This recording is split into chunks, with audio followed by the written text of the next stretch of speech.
All right, we are here on the set of the new movie, Hey, Mr. Postman, and we are here with actress extraordinaire. You know her from the Friday movie, you know her from the Wayans brothers, and a whole bunch of other stuff. Paula Jai Parker, welcome. How are you doing? Oh, I'm so blessed. Wow. I'm thankful being back home in Cleveland. You guys should see this young man. I mean, he got on the brown chocolate linen shirt. He got on the two-tone Stacy's, honey. Yes. Why you like it like that? Let me look at these bling bling diamonds over here coming out of Swatch Watch. Then he got the Jesus piece on. He killing them. I just want you to know you look good. You look Thank you, good. thank You you, thank you. representing the land, baby. And I I'm love it. trying. You know how we do in the Yeah, you know. land. You know So, how we do it. how you enjoying being back here? It's been so long. Like I literally haven't been here, and I'm gonna say about 20 years. I was invited, and I really just have to apologize to my Cavaliers because I love you all madly. And I think 2004, 2005, I was invited to come back with Kim Whitley, and the Cavaliers, called us the Homegirls of the Year. And I wasn't able to come back because y'all only offered me 3 tickets, and I was a newlywed, and I couldn't not take my mama. You know, my mama is Cleveland. My mama been doing this and waiting for me to get honored and be in a parade since I was 3. They want to put me in a parade, have me sitting on the floor seats at the Cleveland. And I couldn't not take my husband. Well, how I'ma look a newlywed? I'm going off partying with the whole basketball team, not just one of the basketballs, and that's even worse. But but the whole team, I'm going out. Yeah, hey y'all. So I'm sorry that I wasn't able to receive that honor, and it's haunted me ever since because it's something that meant a lot to me. And I want to say thank you to LeBron and my Cavs for blessing me with that. I do recognize that you tried, and I want to say thank you to Cleveland because I love you, and that's all I think about and feel all the time when I'm all over the world. My home, Cleveland. It's always in my heart. And when they came to me, the brothers, well, I thought they were brothers, but they're just brothers in spirit, the Barry boys. So when the Barry gentlemen, no relation, mind you, Mike and Brian went to, I think they both went to high school, elementary school, I don't know, with my nieces. Warrensville in the house, my nieces in the house, Angelique and Toya Fitch. So that was definitely my bargaining chip. I was like, okay, these brothers from Cleveland want to bring me out to do this film. If they know my nieces, it's a go. If they don't, it's a no. Honey, they knew my nieces. They told me. They were like, yeah, I was in school with Angelique. And we know Toya too. So that was it. I knew because I had already said, if they knew. But the fact that they brought it up, I knew even more that this was the time for me to come back. And it's just been, all fun, all blessings. The cast that they put together is just the best. We're also introducing some new talent that's from Cleveland, which is great because we've got so much untapped talent here in Cleveland and no one knows. No one comes out here searching, when they go do these searches, even for these talent shows on TV. I have yet to see what's the one with J-Lo on it now and Brian Seacrest. I think J-Lo quit the American Idols. They're coming back. I have yet to see them come to Cleveland and do one of those auditions. Don't they know Halle Berry is from Cleveland? What's wrong with these people? Right. So I'm glad to be home. I'm excited to go to the flats. Everything is changed. Yes. East Cleveland looks like a war zone. Yeah. I'm really, really sad about that. It's ridiculous. I'd heard about Detroit, and I was able to go to Detroit, and we did a play and talk and touch. But here, it just breaks my heart to come home and see that we've been affected so horribly by the system. What can I call it? What? Right. Absolutely. Yep. Miss Lavish. Okay. So I was watching Friday like a couple months ago. And you know what? I never, ever noticed until a couple months ago that when you called Craig to check that man, you had a whole nother man laying in that bed. That is the beauty about that movie. And I think that's why people watch it so many times, because every time you watch it, you will find another little Easter egg, and that's F. Gary Gray's genius. Like, DJ Pooh and our boy Cube wrote a phenomenal script, and then they let us go. They didn't say, and that's why the movie is classic, because when you put together a whole bunch of creative minds and let them be comedians and let them be rap artists, and improv actors, then you just get magic that sometimes is only found in the moment.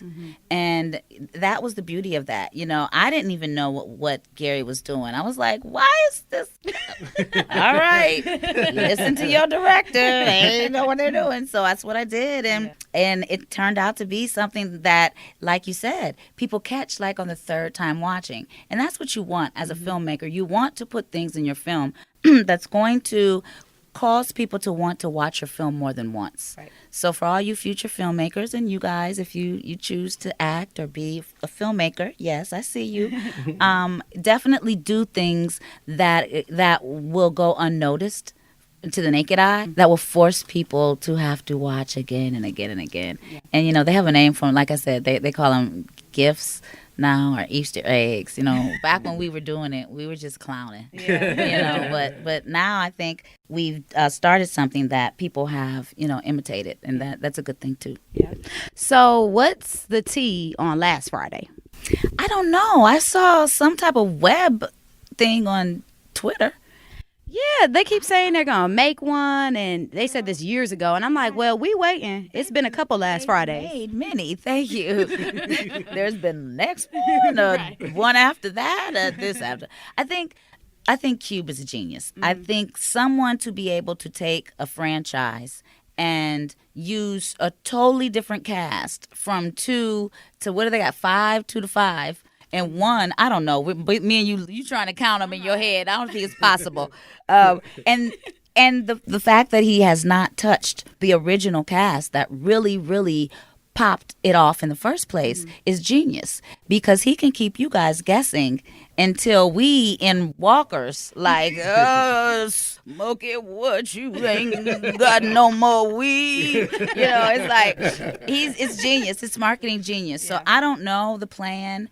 But, I'm here. That's my boy. I will make Joy come back and be, she could be anything, let her come back and have gone to college. Yeah. That would be nice. That would. Let her grow up. And now let her be the lady. And let Nia's character, what was her name? She could be, thank you. Let her have got on crack. Because sure, why Nia get to be pretty all the time? Dang on, Nia. We all done played a crackhead once, Nia. It's your turn. It's your turn to have gotten on crack. And now you looking crazy in the streets. And me and Felicia is straight. Or you and Felicia are crack together. I don't know. But let's flip it. Let me have some sense for once in my life. That movie has been the catalyst for me playing so many phenomenal urban roles. And I'm not even remotely mad at it. But it would be nice, guys, this time around. Yes, not have me be the one. And it would be nice to see her do that 360. It would be a nice look for women of color, of any color, because Joy could be green and we would know her. Martians are looking at Joy like, I know her. I know her. So my point is, let's open up our minds. Let's see ourselves as something more than just, that one note character. Yeah. E? All right. So first and foremost, what would it take for me to be able to take you out to dinner? Okay. Mr. Martin, please don't beat me up. First and foremost, I know you fronting, but you look like a black man. Are you black? I'm light-skinned as hell. Are you black? I'm dead serious. Are you black? Are you Creole? Are you just white boy with some funk? I'm a white boy with some soul. Okay, so where are your people from? All over. I mean, Tennessee, Georgia. Okay, I guarantee if I'm you got born your and raised here in ancestry Cleveland. done, you got some black in you. No doubt about it. I see the haze. I see the beauty. I mean, not that you're not beautiful all white, because I'm sure you say you are. But I see the haze. I see the beautiful soul in your eyes. So no, you can't take me out to dinner. But I'm thankful. I had to try. You're too beautiful not to try. And I'm thankful for the compliment. Thank you. Like I said, Mr. Martin, please don't beat me up. He's right behind you. Uh-oh. Let me run. All right, now to your real question. All right, so in doing some research, I had noticed that you actually almost passed up on your role in Hustle and Flow, but you wound up taking the role at the urging of your manager. Was there any reason why you were thinking about passing up on that role? And are you glad that you did not? It really wasn't the urging of my manager. It was the urging of Taraji. Taraji, believe it or not, has been a phenomenal producer. Even before we were doing Hustle and Flow, she was helping John, cast and, make things happen. It was Taraji and Anthony Anderson. We all went to college together, Anthony, Taraji, and I. And I was like, because she's always been the one I could talk to about crossover work. We went to Howard, and sometimes we get caught up in the militant, I'm going to do it for my people. And she was the one that was always like, look, PJ, we don't have to stay in a box. We can get out of the black box. We can do everything, and that should be your mindset. So I'm like, well, that being said, I'm trying to get out the hoochie box. I'm not trying to be another hoochie stripping. So she was like, well, if you're ever going to do another hoochie role, this is the one to do. I'm not going to let you look crazy. And Anthony was like the same. So I basically did it for Taraji.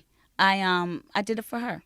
I didn't want to. I didn't really care. I did it for her, and I'm thankful that I did it. It doesn't matter, I guess, why you do things or what the catalyst is. When God got you got a plan, you just go with it and allow it to take shape. And that's what that particular movie did for me. I can hands down say it's one of the best pieces of work as a whole that I've ever been blessed to be a part of. We know Ray Donovan is the shizness. That's like the business. But I'm saying us, for us, by us.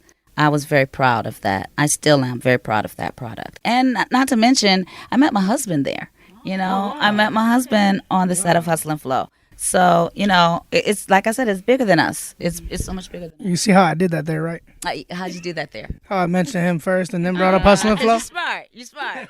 I like to pretend to be. You do. I love you madly. I love you. Yes, So that was a great saying. Okay, this one is a little bit more of a personal question. So I like common names that are spelled differently. Like my middle name is Christopher, but it's with a K. My daughter's name is Lillian, but instead of the traditional Llian, it's Lilyan. Right. So I noticed what your son's name was. Why don't you let people know what his name is and how you spelled it, and maybe why? Okay, my son's name is Wonderful, and we spell it O-N-E. One being God's most ancient name. Der, of full. It's filled. So it's filled with God. We named him that because of Isaiah 9:6. For the Lord has blessed us with a son, and his name shall be called Wonderful. The government shall be upon his shoulders. And, it's a whole bunch. But basically and his name shall be called Wonderful. That's great. I love that. It's also the name of a famous, but he spelled it W-O-N, one of the most famous black men to ever be on radio, Wonderful Smith. He was a millionaire before black people were millionaires, and he was Hattie McDaniel's date to the Oscars. And he wasn't, you don't know that because he wasn't allowed into the main room with Hattie. He had to sit in a room beyond the room. But I wanted to shout out those who came before, but he's named for God. I gave him to God. All right, we know we got to let you go. One. Like the 5%ers? Right. We call him one. Right. One. Okay. All right, we know we got to let you go. Let everybody know how to follow you on social media, all that good stuff. Yes. Please follow me on Twitter and Instagram at PJAI Parker. That's PJ Parker on Twitter and Instagram at PJ Parker. Thank you so much for spending time with us. We really appreciate it. For having me, homies. I love you guys. All right.